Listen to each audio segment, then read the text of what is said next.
फिर एक ऐसी खबर आई है जिसने पूरी दुनिया के इंजीनियरों को सोचने पर मजबूर कर दिया है, क्योंकि हिंदुस्तान अब सिर्फ ट्रेनों का यात्री नहीं बल्कि उनका निर्माता और निर्यातक बन चुका है। और इस बार भारत ने जो कदम उठाया है वो आने वाले दशक में रेलवे की दिशा ही बदल देगा। जी हाँ, बात हो रही है Indo Russian joint venture Kinet railway solutions की, जिसने पहली बार luxury Vande Bharat sleeper AC coach का डिजाइन तैयार कर लिया है। दोस्तों, ये वही वंदे भारत है जिसे कभी भारत की आत्मनिर्भरता की निशानी कहा गया था, और अब वही ट्रेन भारत की सीमाओं को लांघकर विदेशी धरती पर चलने की तैयारी कर रही है।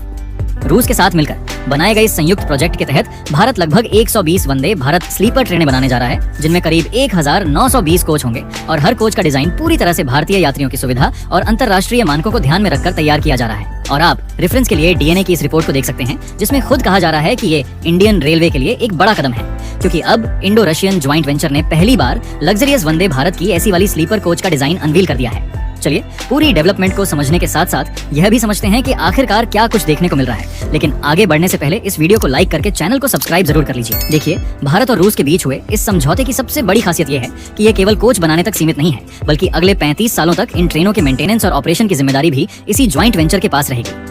यानी भारत और रूस मिलकर एक ऐसी तकनीकी साझेदारी बना रहे हैं जो आने वाले वर्षों में रेलवे के क्षेत्र में नई मिसाल कायम करेगी। अगर आप सोच रहे हैं कि ये ट्रेनें कहां बनेंगी, तो आपको जानकर गर्व होगा कि इसका उत्पादन महाराष्ट्र के लातूर स्थित मराठवाड़ा रेल कोच फैक्ट्री में किया जाएगा। यही वो फैक्ट्री है जो अब भारत के रेलवे उद्योग का हृदय बन चुकी है, जहां आधुनिक असेंबली लाइन, टेस्ट ट्रैक और हाई टेक्नोलॉजी उपकरण लग रहे हैं ताकि भारत दुनिया के किसी भी देश को अपनी ट्रेनें निर्यात कर सके। लेकिन कहानी यहीं खत्म नहीं होती दोस्तों। भारत अब ट्रेनें सिर्फ अपने लिए नहीं बना रहा, बल्कि पूरी दुनिया को सप्लाई करने की स्थिति में आ चुका है। पराग्वे, चिली, अर्जेंटीना और पेरू जैसे दक्षिण अमेरिकी देश पहले ही भारत की वंदे भारत तकनीक में दिलचस्पी दिखा चुके हैं। पराग्वे के राष्ट्रपति खुद भारत में आकर वंदे भारत ट्रेन देखने की इच्छा जता चुके हैं और कहा है कि वे अपने देश में भारतीय तकनीक वाली ट्रेनें चलाना चाहते हैं। भारत सरकार का लक्ष्य अब साफ है कि मेक इन इंडिया को मेक फॉर द वर्ल्ड में बदलना, और वंदे भारत इसका सबसे शानदार उदाहरण बन गया है। 2026 तक भारत वंदे भारत स्लीपर और चेयर कार वर्जन को पूरी तरह एक्सपोर्ट रेडी बना देगा, ताकि एशिया, अफ्रीका और दक्षिण अमेरिका के देशों में भारत निर्मित ट्रेनें चल सकें। अब अगर आप पूछें कि भारत आखिर किन चीजों का निर्यात करता है, तो जवाब बेहद दिलचस्प है। आज भारत दुनिया के 16 से ज्यादा देशों को रेलवे के पुर्जे, कोच और इंजन एक्सपोर्ट कर रहा है। ब्रिटेन, सऊदी अरब, फ्रांस, ऑस्ट्रेलिया, जर्मनी और रोमानिया जैसे देशों को भारत अब बोगी और प्रोपल्शन सिस्टम बेच रहा है, जबकि बांग्लादेश, श्रीलंका और मोजाम्बिक जैसे देशों को पूरी की पूरी पैसेंजर ट्रेनें निर्यात की जा रही हैं। भारत के बनारस और मधेपुरा जैसे प्लांट अब लोकोमोटिव एक्सपोर्ट हब बन चुके हैं।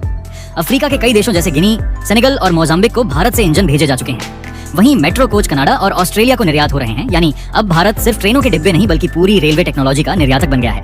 आपको बता दें कि ट्रेन से जुड़ी सभी वस्तुओं जैसे लोकोमोटिव, रोलिंग स्टॉक, पुर्जे और उपकरण के निर्यात को देखा जाए तो भारत हर साल लगभग 2900 करोड़ का एक्सपोर्ट अकेले ही करता है। लेकिन अब जब टेक्नोलॉजी और बाकी की चीजों में रूस का साथ मिल रहा है, तो भारत ट्रेन सेक्टर में कैसे दबदबा बनाने वाला है, ये आने वाले 1-2 सालों में देखने को मिल जाएगा। यही नहीं, भारत अब अपने रेलवे एक्सल्स और ट्रैक्शन मोटर्स का उत्पादन भी बढ़ा रहा है, ताकि आने वाले समय में किसी भी देश को अपनी जरूरत के मुताबिक ट्रेनों का पूरा समाधान भारत से मिल सके। यंत्रा इंडिया लिमिटेड ने तो एक्सल्स का उत्पादन सीधे 30,000 से बढ़ाकर 70,000 यूनिट तक करने की योजना बना ली है। वंदे भारत ट्रेन की खास बात यह है कि ये पूरी तरह इलेक्ट्रिक मल्टीपल यूनिट तकनीक पर आधारित है। यानी हर कोच अपने आप में एक मिनी पावर यूनिट की तरह काम करता है। इस तकनीक की वजह से ट्रेन ज्यादा तेज, ज्यादा स्थिर और ज्यादा ऊर्जा कुशल बन जाती है, और अब भारत यही तकनीक दुनिया के सामने पेश करने जा रहा है। रूस के साथ बना ये नया लग्जरी स्लीपर वर्जन पूरी तरह एयर कंडीशनड होगा। इसमें हर बर्थ पर smart lighting, sound proof system, automatic door और इंटरकॉम जैसी सुविधाएं होंगी। इस ट्रेन का लुक यूरोपियन डिजाइन से भी ज्यादा आधुनिक बताया जा रहा है, और यह भारतीय यात्रियों के लिए तो सौगात होगी ही, साथ ही अंतर्राष्ट्रीय यात्रियों के लिए भी भारत की इंजीनियरिंग का प्रदर्शन करेगी। दोस्तों सोचिए, कभी जो भारत देश ट्रेन इंजन के लिए विदेशों पर निर्भर था, आज वही देश यूरोप और साउथ अमेरिका को ट्रेनें बेचने की स्थिति में पहुंच चुका है। ये केवल आर्थिक सफलता नहीं, बल्कि आत्मनिर्भर भारत के सपने की सबसे चमकदार मिसाल है। भारत के रेलवे मंत्री ने भी हाल ही में कहा कि भारत आने वाले 5 सालों में रेलवे निर्यात से अरबों डॉलर कमाने की स्थिति में होगा, और यही वो विजन है जो भारत को एक ग्लोबल रेल पावर में बदल देगा। आज पूरी दुनिया भारत के रेलवे मॉडल को अध्ययन कर रही है और कई देश इसे अपनाने की तैयारी में है। अब सवाल ये नहीं कि भारत ट्रेनों का निर्यात करेगा या नहीं, सवाल ये है कि कौन सा देश भारत से पहले ऑर्डर देगा, क्योंकि जो भी देश वंदे भारत जैसी ट्रेन अपने ट्रैक पर उतारेगा, वो आने वाले वर्षों में तकनीक और सुरक्षा दोनों में आगे होगा, और यही भारत की कूटनीतिक ताकत भी बनेगी। तो दोस्तों, अब वक्त है गर्व महसूस करने का, क्योंकि भारत अब केवल पटरियों पर दौड़ने वाला देश नहीं, बल्कि दुनिया को पटरियां बिछाने वाला देश बन गया है।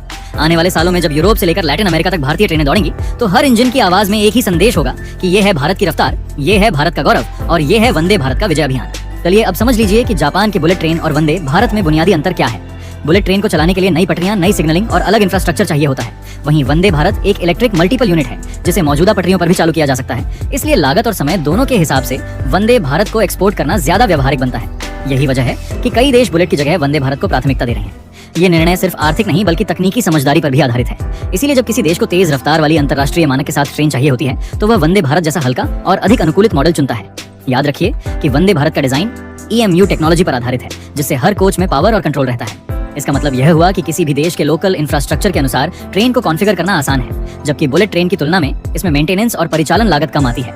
इसी कारण पराग्वे और अन्य दक्षिण अमेरिकी देशों की रुचि वंदे भारत की तरफ बढ़ी है। दूसरी तरफ भारत के पास वह सप्लाई चेन है जो बोगी बाबत propulsion system, HVAC electronics braking system और एक्सल जैसे घटकों का निर्यात कर रहा है। इसीलिए वंदे भारत को पूरी तरह से एक पैकेज के रूप में निर्यात करना आसान है, क्योंकि भारत उन मुख्य पुर्जों का घरेलू स्तर पर उत्पादन कर सकता है। याद कीजिए कि इस समय भारत की रेल इंडस्ट्री 16 से ज्यादा देशों को सप्लाई करती है और कैनेट ज्वाइंट वेंचर के तहत 120 ट्रेन सेट और 1920 कोच जैसा बड़ा प्रोग्राम चल रहा है। ऐसे में दुनिया के छोटे और मध्यम देशों को तुलनात्मक रूप से कम इन्वेस्टमेंट में हाई स्पीड अनुभव देने के लिए वंदे भारत बेहतर विकल्प बनता जा रहा है। आखिर में यह कहना गलत नहीं होगा कि बुलेट का सपना जहां भारी पूंजी और नई पटरियों की मांग करता है, वहां वंदे भारत का मॉडल गरीब देशों और मध्यम आय वाले देशों के लिए तुरंत समाधान प्रदान करता है।